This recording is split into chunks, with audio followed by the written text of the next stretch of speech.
In today's video, I am going to teach you how to change page size, a 3 in Excel. This is a quick and useful adjustment when you are preparing a worksheet for printing and need more space on the page. Changing the paper size to a 3 can help fit wider tables, larger charts, or more content without making everything too small. Start by going to the top of your Excel window and clicking the Page Layout tab. This section contains the print and page formatting tools you need. Once you are there, look for the Page Setup group in the ribbon. This is where Excel keeps options related to margins, orientation, paper size, and other printing settings. In the Page Setup group, click the Size icon. This will open a drop-down menu with different paper size options. Take a moment to scroll down through the list until you find a 3.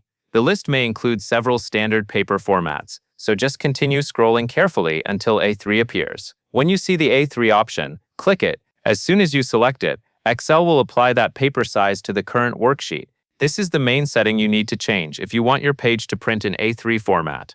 After that, go to the View tab at the top of the screen. This tab gives you different ways to preview how your worksheet is arranged. In the View tab, click the Page Break Preview icon on the left side. This view makes it easier to see how Excel has adjusted the printable area of the sheet. Now check the blue boundary lines on the worksheet. These lines show the page limits for printing. After switching to A3, those boundaries should expand to match the larger page size. This is a simple way to confirm that the change was applied correctly. If the boundaries look larger, then your worksheet is now set to A3.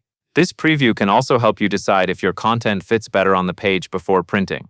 It is a good idea to use this view whenever you make page size changes, especially for documents with a lot of columns or detailed formatting.